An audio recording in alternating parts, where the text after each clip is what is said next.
Hello guys, good morning to all. My name is Shivam Tyagi. Welcome to Study Funda. So here's the complete newspaper analysis of 13 August 2020. Let's start the session. Our first news is regarding अभी mega labs बनाने की बात हो रही है। अभी जो testing हो रही थी कोरोना की, वो दो टेस्ट हो रहे थे। एक तो रैपिड एंटीजन टेस्ट हो रहा था RAT, एक हो रहा था RT-PCR। तो अब इन दो टेस्ट के अलावा बोल रहे हैं मेगा लैब्स बनाई जाएगी। तो उनका नाम क्या है? उनका नाम है NSG। तो please remember the name, next generation sequencing machine. ये बनाई जाएगी for scanning the entire virus genome. पूरा वायरस हम चेक कर सकते हैं इससे। ये इसका क्या फायदा है? ये इसका सबसे ज्यादा फायदा है सेंसिटिविटी। ये ability to confirm those who have virus as positive, मतलब 97% तक एक्यूरेसी है इसकी। अभी जो दो टेस्ट हो रहे थे RAT की, तो सबसे कम एक्यूरेसी, उससे ज्यादा एक्यूरेसी RT-PCR की। अब सबसे ज्यादा जो एक्यूरेसी, मतलब सबसे अच्छा जो होगा वो होगी अब NSG की। तो अब आपको यह ध्यान रखना है कि एक नई लैब्स बननी है, नेक्स्ट जनरेशन सीक्वेंसिंग मशीन। बस इतना याद रखिए। RT-PCR की फुल फॉर्म याद रखिएगा, reverse transcription polymerase chain reaction. Please remember the name, very important. बस इसमें और कुछ नहीं जानना है। सो द नेक्स्ट न्यूज इज, हाँ बस ये और जान लीजिए, बना कौन रहा है? तो CSIR, ये तो आपको पता है, council of scientific industrial research. तो ये बना रहा है इसे। सो द नेक्स्ट न्यूज इज,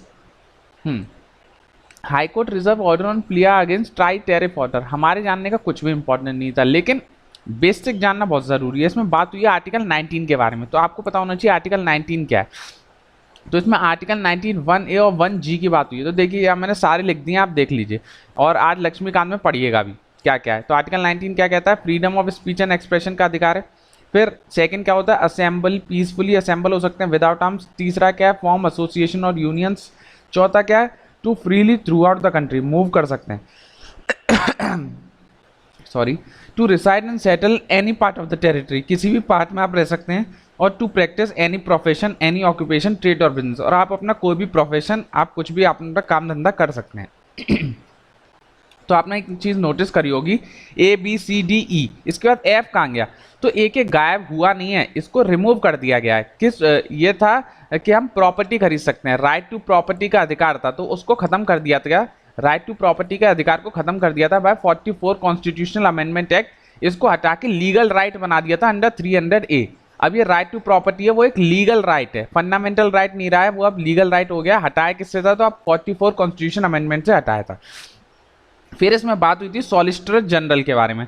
तो सॉलिसिटर जनरल कौन होते हैं? देखिए सबसे पहले जो होता है वो होता है अटॉर्नी जनरल, उसके बाद होता है सॉलिसिटर जनरल। बस एक चीज तो ये ध्यान रखिए। फिर आपको मैं बताता हूँ अटॉर्नी जनरल क्या है। सॉरी यार, गला थोड़ा खराब हो रखा है यार। सो द नेक्स्ट न्यूज इज, हाँ, तो अटॉर्नी जनरल इसलिए इंपॉर्टेंट है क्योंकि लास्ट ईयर CAPF में इससे क्वेश्चन आ चुका है। जिनको नहीं पता वो जाके देख लें UPSC CAPF का, और अच्छा खासा क्वेश्चन था, मतलब उसमें दिमाग लग रहा था। चारों जो उसमें ऑप्शन थे एकदम अच्छा क्वेश्चन बना दिया था उन्होंने।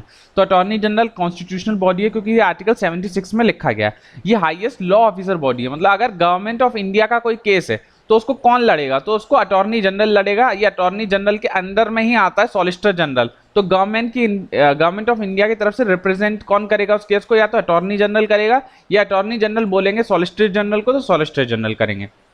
इनको अपॉइंट कौन करता है? प्रेसिडेंट अपॉइंट करता है। ये एक सुप्रीम कोर्ट जज की क्वालिफिकेशन रखते हैं। फिर इनका कॉन्स्टिट्यूशन में कहीं डिटेल नहीं दे रखी, कितने साल के लिए रहेंगे, कैसे इनका रिमूव किया जाएगा, कहीं कॉन्स्टिट्यूशन में लिखा ही नहीं है। इनको प्लेजर ऑफ प्रेसिडेंट है, मतलब प्रेसिडेंट ने चाहे तो कभी भी हटा सकते हैं, कहीं वोटिंग की जरूरत नहीं है। प्रेसिडेंट बोलेंगे आप जाइए तो रिजाइन देना पड़ेगा। फिर इनका काम क्या है? ये सारी एडवाइस देते हैं गवर्नमेंट ऑफ इंडिया को ऑन लीगल मैटर। ये वही मैंने बता दिया, behalf of government of India सारे केस लड़ते हैं सुप्रीम कोर्ट में। और to represent the government of India, मतलब गवर्नमेंट ऑफ इंडिया का कुछ कहीं भी कुछ भी रिप्रेजेंटेशन होगा तो अटॉर्नी जनरल या solicitor general government of India को रिप्रेजेंट करेंगे। फिर ऐसा नहीं है कि हमेशा ये full time government of India को रिप्रेजेंट करते हैं, ये अपना पार्ट टाइम अपना काम भी कर सकते हैं, मतलब प्राइवेट अगर चाहें तो ये प्राइवेट केस भी लड़ सकते हैं। तो यहाँ पे यही ऑप्शन में था वहाँ पे CAPF में। He is not the full-time counsel. Full-time counsel नहीं होते for government of India. He doesn't fall in the category of government servant. और ये government servant भी नहीं है। government servant नहीं है तो मतलब ये private केस लड़ सकते हैं, अपने चाहे private केस लड़ेंगे। फिर he can practice outside, यही मैंने आपको बता दिया। ये सेंट्रल कैबिनेट का पार्ट नहीं है। सबसे इंपॉर्टेंट एक पॉइंट उसमें ये था कि ये जो है ये इनको सारी प्रिविलेजेस मिली हुई हैं जो पार्लियामेंट के मेंबर को प्रिविलेजेस मिलती हैं, लेकिन ये पार्लियामेंट में वोट नहीं कर सकते। ये सारे पार्लियामेंट की मीटिंग अटेंड कर सकते हैं, पार्लियामेंट की सारी प्रिविलेजेस का फायदा उठा सकते हैं, लेकिन पार्लियामेंट में जब भी वोट होगा तो वोट अटॉर्नी जनरल नहीं करता है। सबसे इंपॉर्टेंट बात ये। फिर जो हम ऊपर बात हो रही थी सॉलिसिटर जनरल का, तो इसका कहीं मेंशन ही नहीं है आर्टिकल में, कोई भी article solicitor general is not mention is constitution. Solicitor general का कहीं मेंशन नहीं है, तो ऐसी कन्वेंशन के थ्रू या किसी लॉ के थ्रू बनाया होगा। केवल अटॉर्नी जनरल का मेंशन है इन कॉन्स्टिट्यूशन 76 में, सॉलिसिटर जनरल का कहीं मेंशन नहीं है। क्वेश्चन कंफ्यूजन यही कर देगा कि solicitor general is also mention in article 76, तो नहीं, सॉलिसिटर जनरल कहीं मेंशन नहीं है। तो आपको पूरी जानकारी हो गई होगी। देखिए मैं दिखा देता हूँ यहाँ पे। तो अटॉर्नी जनरल आते हैं, उसके बाद सॉलिसिटर जनरल आते हैं। इनका काम क्या है? एडवाइस करते हैं गवर्नमेंट को, गवर्नमेंट की तरफ से लड़ेंगे केस कोई भी। और प्रेसिडेंट रिप्रेजेंट द गवर्नमेंट, मतलब वही है गवर्नमेंट के भली प्रेसिडेंट के सामने अगर लड़ना है तो भी अटॉर्नी जनरल या सॉलिसिटर जनरल आएंगे। और discharge such other function as required, और जैसे भी फंक्शन चाहिए होते हैं सब करते हैं। सो द नेक्स्ट न्यूज इज, ये कंप्लीट हो गई। हाँ, ये एक अच्छी न्यूज है। कमला हैरिस, आपको नाम से पता चल रहा होगा कमला, तो इंडियन कुछ टच आ रहा है।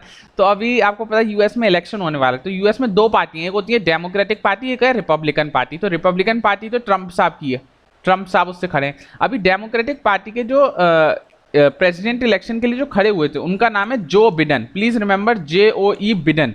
ये खड़े हुए हैं इस साल प्रेसिडेंट के इलेक्शन के लिए फ्रॉम डेमोक्रेटिक पार्टी। तो इन्होंने अपना साथी चुना है, रनिंग मेट का मतलब होता है वाइस प्रेसिडेंट के लिए। वाइस प्रेसिडेंट के इलेक्शन के लिए उन्होंने इन्हें चुना है, कमला हैरिस को। तो वाइस प्रेसिडेंट डेमोक्रेटिक पार्टी से जिन्हें टिकट मिला है वो कमला हैरिसन है। ये पहली वोमेन है जो फर्स्ट एशियन अमेरिकन है, एशियन अमेरिकन है पहली जिनको ऐसा कुछ मिल रहा है, मेजर पार्टी से कोई टिकट दे रहा है। तो एशियन अमेरिकन से क्या फर्क पड़ता है? एशिया, इनका कुछ इंडियन टच है, मतलब कमला यहाँ लिखा हुआ है, कमला मतलब ये इंडिया से हैं। यस, ये चेन्नई से हैं, इनकी माताजी चेन्नई से थी। तो यहाँ लिखा भी है बॉर्न टू श्याम लला गोपालन कैंसर रिसर्चर ओरिएंटेशन, तो एक इंडियन है, तो बहुत अच्छी बात है, अमेरिका में लड़ेंगी। चलिए बस इतना ही नाम ध्यान रखिएगा और कुछ नहीं। सो द नेक्स्ट न्यूज इज, हाँ, अभी IAF ने डिप्लॉय कर दिया 2 लाइट कॉम्बैट एयरक्राफ्ट इन ले। IAF क्या? Indian air force. तो ये बनाया किसने? लाइट कॉम्बैट हेलीकॉप्टर जो बनाया ये एक ही कंपनी है, हिंदुस्तान एरोनॉटिक्स लिमिटेड, हेल, इन्होंने बनाया। नाम नहीं दे रखा है, बस आप याद रखिएगा कि लाइट कॉम्बैट हेलीकॉप्टर बनाया है, वो कहाँ पर डिप्लॉय कर दिए हैं? वो लद्दाख में डिप्लॉय करी है। बनाया किसने? हेल ने बनाया।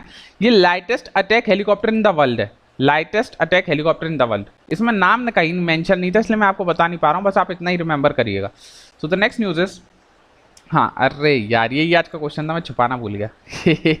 अब क्या, चलिए कोई बात नहीं। तदोवा अंधारी टाइगर रिजर्व कहाँ है? तो ये नागपुर महाराष्ट्र में, प्लीज रिमेंबर इट। तदोवा कहाँ पर है? तदोवा अंधारी टाइगर रिजर्व, तो ये महाराष्ट्र में। ये आज का क्वेश्चन था, मैं कोई बात नहीं। So very important. So the next news is, हाँ, अभी Nepal to seek ID card from Indian visitor. Nepal, ये सब इंपॉर्टेंट नहीं था, इसमें था इंडिया और नेपाल के साथ हमारी डिस्प्यूट चल रहा है। तो अभी नेपाल का जो नया मैप आया था, आपको ध्यान होगा, उसने 3 जगह, ये लिम्पादुरिया, काला पानी और लीपुलेक, इसको अपने मैप में शो कर दिया, जबकि ये इंडियन की टेरिटरी है। काला पानी इंडियन की टेरिटरी किससे है? तो इसके लिए कोई थी treaty of Sugauli, please remember it. अगर कोई पूछता है कि काला पानी इंडिया का पार्ट कैसे, तो ट्रीटी ऑफ सगौली हुई थी 1816 में, जहां पे शो किया गया था कि काला पानी जो है वो इंडिया का पार्ट है। सबसे पहला इंपॉर्टेंट क्वेश्चन तो ये।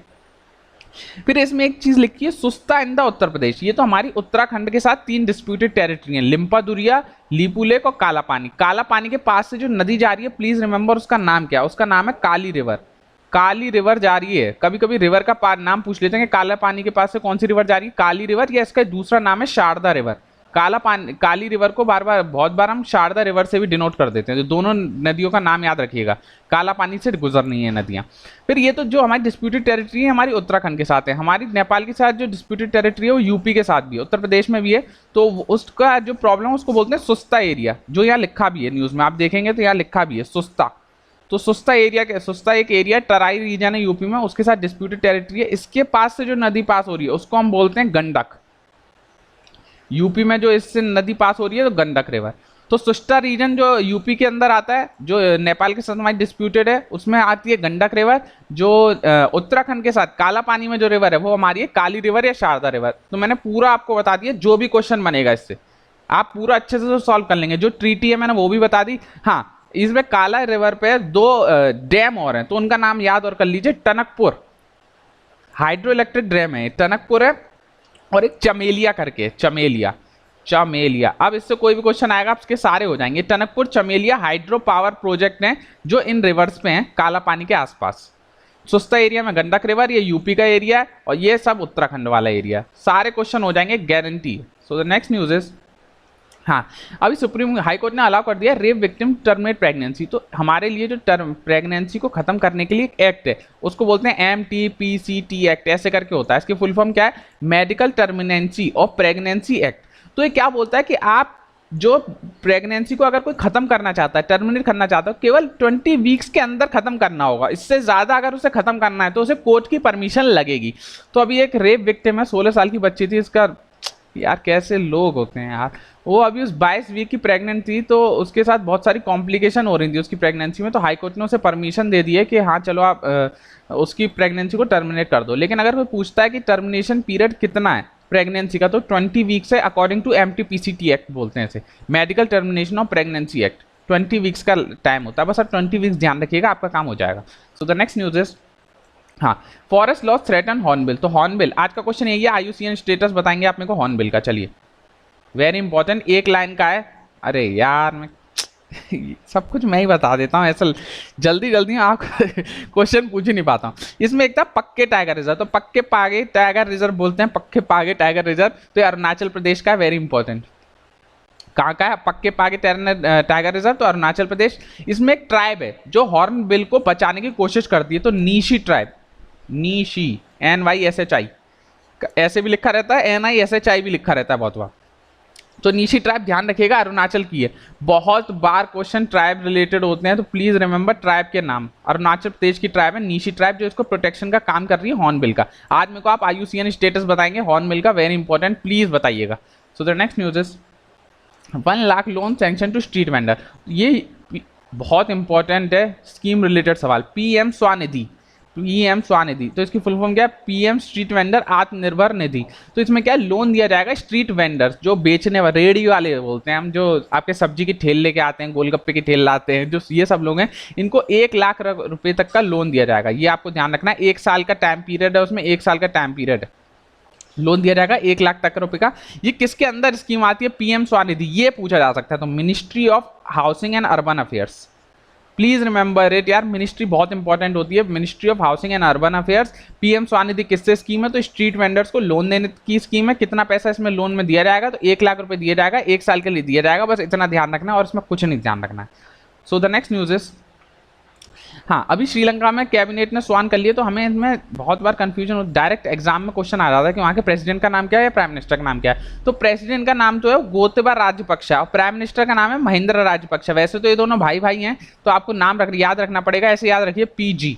प्रेसिडेंट जो है गोतबा राजपक्षा है, और MM प्राइम मिनिस्टर होता है ना, तो MM प्राइम मिनिस्टर से M और महिंद्रा राजपक्षा, ऐसे याद कर सकते हैं। प्रेसिडेंट PG MM, ऐसे याद कर लीजिए, प्लीज रिमेंबर द नेम। कभी UPSC तो नहीं पूछेगा, लेकिन और लोग अगर मेरे को देखते हैं, तैयारी कर रहे हैं SSC टाइप किसी की, तो मैंने इसलिए बता दिया, आप लोगों को भी नॉलेज के लिए तो पता होना ही चाहिए।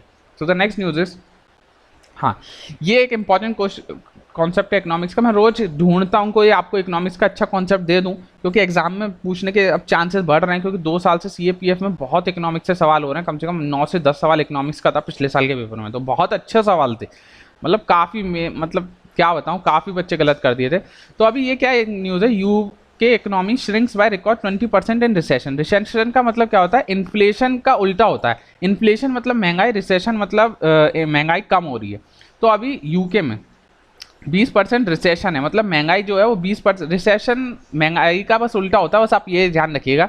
रिसेशन अभी 20% का मतलब महंगाई 20% से कम हो गई, तो वो रिसेशन कहला रहा है, ऐसा लिखा जा रहा है यहाँ पे। तो इससे क्या हुआ? Unemployment expected to rise. Unemployment मतलब बेरोजगारी जो है वो बढ़ गई। क्यों बढ़ गई? क्योंकि महंगाई कम हो गई। अब ये किस लॉ के तहत काम हो रहा है? तो ये काम हो रहा है फिलिप्स कर, very important, very very important, direct फिलिप्स कर क्वेश्चन होता है एग्जाम में। तो फिलिप्स कर व्हेन प्रेजेंटेड, इसमें क्या है? इनवर्स रिलेशनशिप होता है बिटवीन इन्फ्लेशन और अनएम्प्लॉयमेंट रेट के बीच में। जैसे अब इसको मैं इस कॉन्सेप्ट से आपको समझा देता हूँ। देखिए, इन्फ्लेशन होता है महंगाई, अनएम्प्लॉयमेंट होता है बेरोजगारी। अगर महंगाई बढ़ेगी, महंगाई हमारी ऊपर बढ़ रही है, तो हमारी बेरोजगारी कम हो जाएगी। इनवर्स होता है उल्टा। इन्फ्लेशन यहाँ लिख सकते हैं और 1 अनएम्प्लॉयमेंट, अगर मैथ्स की टर्म में लिखा जाए तो ऐसे लिखा जाएगा, महंगाई बढ़ेगी तो बेरोजगारी कम होगी, या महंगाई कम होगी रिसेशन जाएगा, तो ये उल्टा हो जाएगा। तो आपको बस इतना ध्यान रखना है। अब क्या हो रहा है, रिसेशन हो रहा है। रिसेशन मतलब ये हमारा कर्व कहीं नीचे की तरफ जा रहा है। अब नीचे की तरफ मान के चलिए इतना जा रहा है, तो अनएम्प्लॉयमेंट हमारा बढ़ गया। देखिए अनएम्प्लॉयमेंट मतलब बेरोजगारी बढ़ गई। अगर महंगाई हो रही होती और महंगाई इन्फ्लेशन बढ़ रही होती, तो देखिए यहाँ कहीं होती अगर, तो ये यहाँ जाता और हमारा अनएम्प्लॉयमेंट जो इतना होता, कम हो जाता, बेरोजगारी जो कम हो जाती। तो उल्टा होता है। बस आपको ये ध्यान रखना, फिलिप्स कर्व के अनुसार इन्फ्लेशन और अनएम्प्लॉयमेंट में इनवर्स रिलेशनशिप है। महंगाई होगी तो बेरोजगारी कम होगी, महंगाई कम होगी तो बेरोजगारी ज़्यादा हो जाएगी। सिंपल लॉजिक है, इसमें ज़्यादा ध्यान नहीं रखना। बस ये कभी कभी ग्राफ भी पूछ लेता है, तो ग्राफ ऐसा ड्रॉ होता है, इसका ध्यान रखिएगा। कभी कभी एग्जाम में ग्राफ से रिलेटेड भी सवाल आ जाते हैं कि पहचानिए फिलिप्स कर्व कौन सा है, तो आप आसानी से इसमें पहचान सकते हैं। एक और कर्व होता है, उसका मैं आपको बताऊंगा, चलिए अगले लेक्चर में बताऊंगा। वो टैक्स इवेजन से रिलेटेड होता है। ऐसा कि एक लिमिट तक ही टैक्स बढ़ सकता है, उसके बाद टैक्स अगर बढ़ाएंगे तो नहीं बढ़ेगा।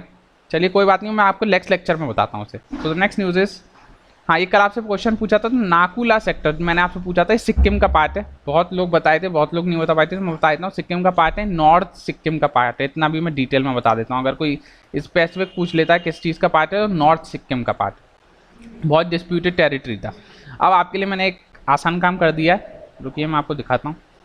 ये देखिए, आप अपनी कॉपी में ड्रॉ कर लीजिए, आपके सारे पासेस से क्वेश्चन हो जाएंगे। ये हमारे इन्फोग्राफी स्टडी क्विक बैच का पार्ट था, लेकिन मैंने आपको दे दिया कि आप भी इसका फ़ायदा उठाएं। तो देखिए यहाँ नाथुला पास है, ये जलेपला पास है, तो ये हमारे कहाँ है, ये ईस्टर्न सेक्टर में। फिर यहाँ पे ये नाथुला और ये नाथुला ऊपर है, जलेपला नीचे, और ये बीच में जो ट्राई जंक्शन है, ये चुम्बी वैली है। चुम्बी वैली ये ट्राई जंक्शन है। ट्राई जंक्शन किस किस का, ये इंडिया का, भूटान का और चाइना का ट्राई जंक्शन है। क्या, चुम्बी वैली, ये इस कुन्ने में कहीं पड़ता है। फिर ये नाथुला, जलेपला, बॉमला, बमडा, ठुंगा पास, दिहांग पास, दीपर पास, ये सारे pass, Mintaka pass, Khyber pass. Very important for CAPF, direct pass से क्वेश्चन होता है। उसमें इतना इजी क्वेश्चन होता है। यहाँ 4 पास हैं, यहाँ जगह का नाम लिखा रहेगा, या यहाँ एक लिखा रहेगा कि किस किस को कनेक्ट करता है या किस स्टेट में। प्लीज रिमेंबर, या पॉज करके वीडियो अच्छे से एक डायग्राम बना लीजिए। So the next news are over. So I hope you like my lecture. Please like, share and subscribe. Thank you all guys. आज का आपको क्वेश्चन बताना है, हॉर्न बिल का IUCN स्टेटस क्या है। बस सिंपल सा ये क्वेश्चन है, प्लीज़ बताइएगा। और आप लोग अब देख नहीं रहे हैं, वॉचिंग कम हो गई, भगवान जाने। अब मैं जल्दी वीडियो भी बना रहा हूँ तो भी लोग नहीं देख रहे हैं। तो जो जितने लोग भी देख रहे हैं, कोई बात नहीं, उतने लोग देखते रहिए। सबका फ़ायदा नहीं हो रहा, तो आप लोग तो फ़ायदा उठाइए। तो please like, share and subscribe. Thank you all guys, bye bye, take care.